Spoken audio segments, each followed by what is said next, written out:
Good afternoon, Macclesfield. So, who's protecting our daughters? Where are the safeguarding adults? Where are the adults who are supposed to be protecting and steering our children to be self-assured and confident human beings? Why are we allowing a cult to infiltrate the minds of young people so that they believe puberty is terrifying and they can simply opt out of the sex they are? Why are we afraid to speak plainly and factually? Why have schools been allowed to be influenced by Stonewall? Why are we afraid that the teachers are now being recruited as mouthpieces for this indoctrination? How did Stonewall garner so much influence without serious questions being asked? Now, I don't blame the kids. They simply want a place to belong, and what's more attractive than being the very special, most stigmatised and persecuted group like non-binary or trans? After all, we all remember what it's like to be a teenager, right? And most attention is good attention. We have young girls who are in the main young lesbians. They're having double mastectomies in their teens, whilst being gaslit and manipulated into believing that they are in fact a male inside a female body. Young women are poisoning their natural and beautiful bodies with testosterone. This ravages their bone density and endocrine system. These are easily influenced young girls who simply need time and someone to talk to about puberty and the precious gift that is the female body. This is the greatest attack on women's rights and the rights of lesbians I've ever witnessed. How can we keep our daughters safe from harm when we are led by politicians to refuse to answer the question, what is a woman? When the BBC, The Guardian and even the police force is saturated by identity politics, only this week we had a male who allegedly murdered his husband with a samurai sword in Brighton, being referred to as she in the mainstream media and court reports. We're here to say these are not our crimes. These are violent and dangerous men which are typical of this demographic. Would you want someone like this murderer, allegedly, in your local pool changing room with you or your daughter? How do we keep our daughters safe when bars and restaurants and public facilities are removing single-sex bathrooms?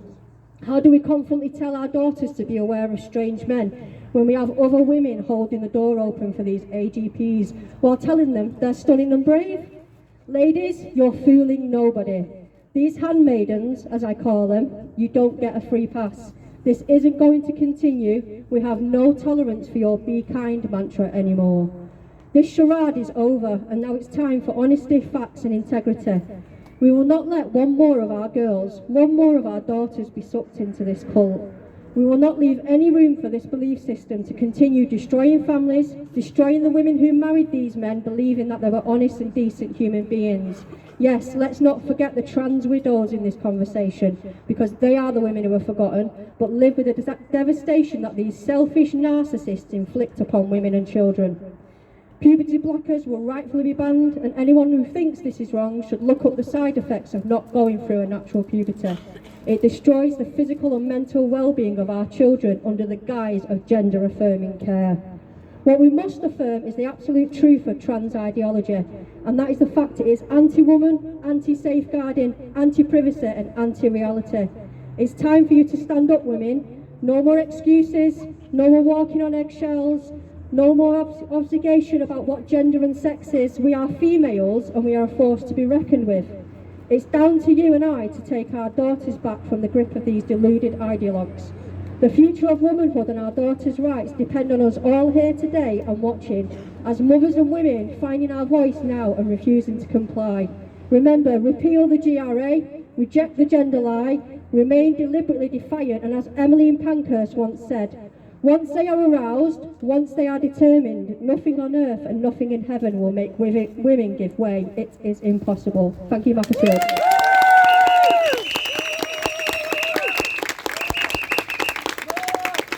Brilliant speech there, brilliant speech. And a lot of what Louisa said is very relevant, very, very relevant, especially now when we've had the CAS report come through. And we've had all the information now about what these puberty blockers are actually doing to young children. With cancers, osteoporosis and sterilisation, of course. Is there anybody else that would like to speak?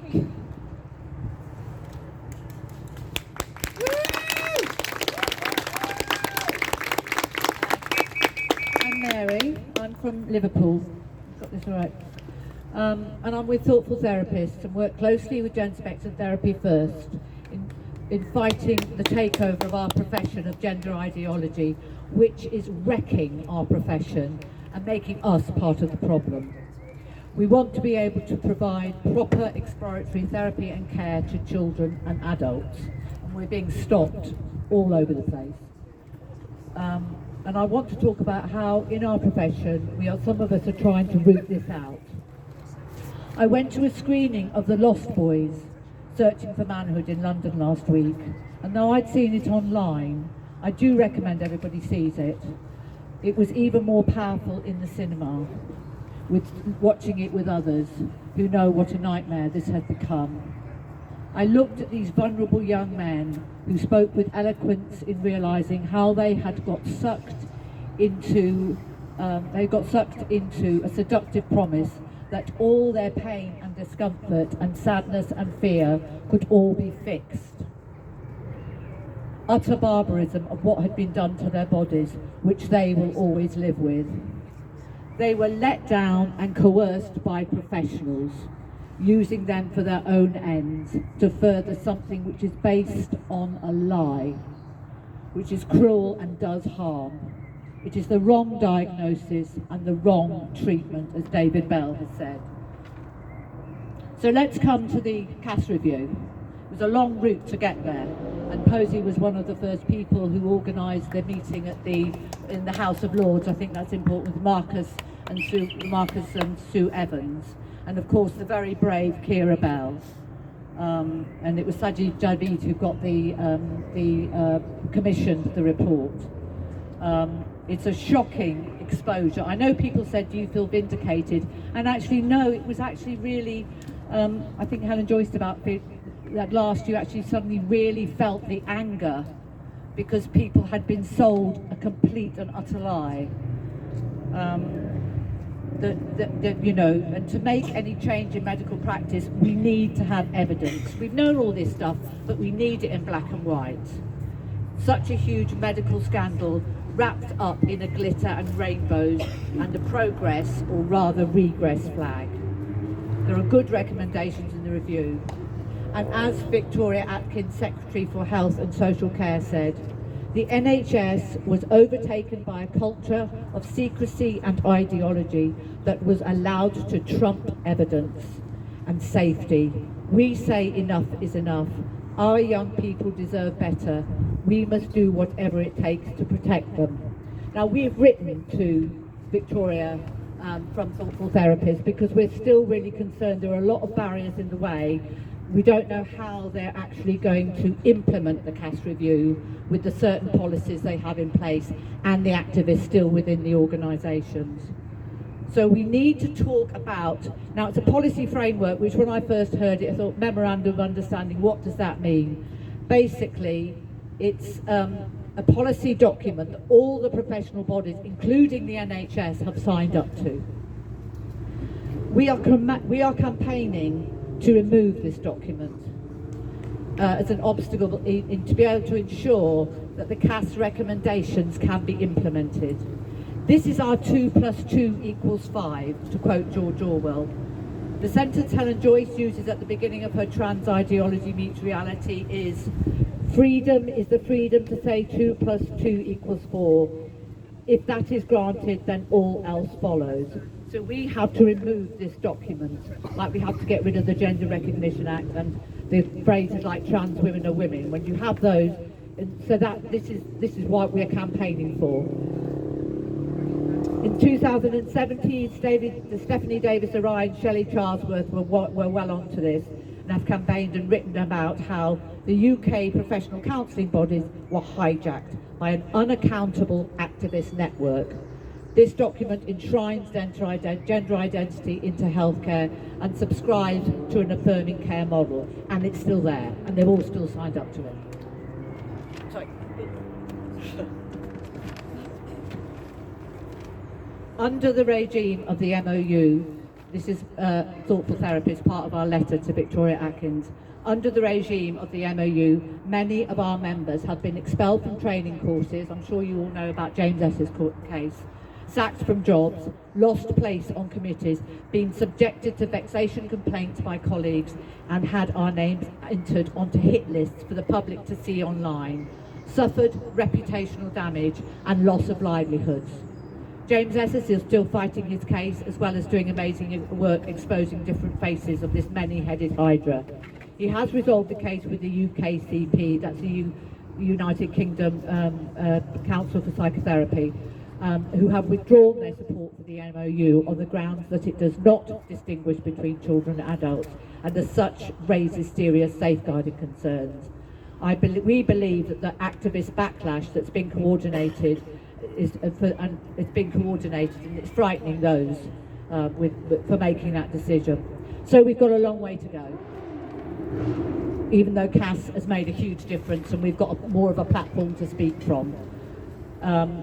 So even with the continuing exposure by Genevieve Gluck and then Schellenberger and Mia Hughes in the WPATH files which exposing the perverse and barbaric practices pushed by the World Professional Association of Transgender Health, which is an edifice of healthcare, and as Helen Joyce said, is a reminder of the banality of evil.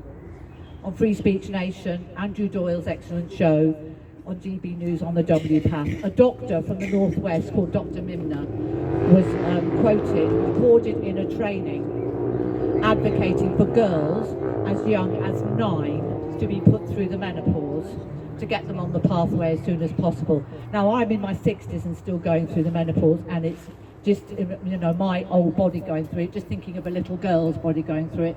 I don't have the language for how utterly cruel this is.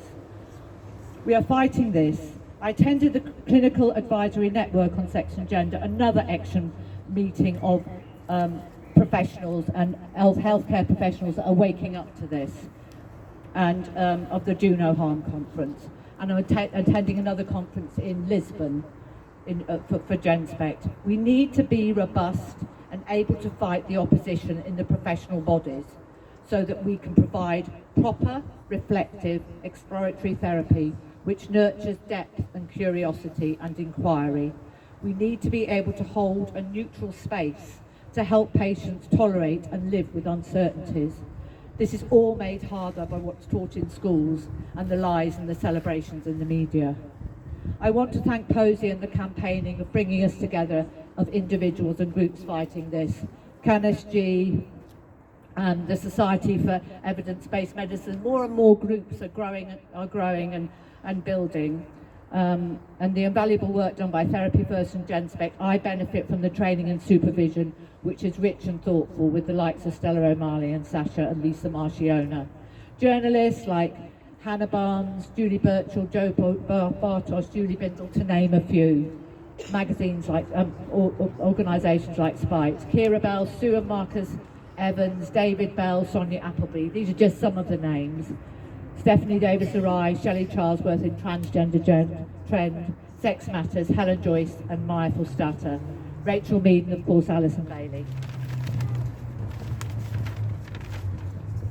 Dennis and Clive of the Queen's Speech, Menno, Gay Men's Network, Barry Wall, EDI Jester, LGB Alliance, Kate Bev, the WRN and the LWD, and of course Graham Linehan and JK Rowling, and someone called Alistair Gunn, who's been working for years silently in the background. He's done extraordinary work and he's very unwell at the moment, so I just want to pay tribute to him. Thank you.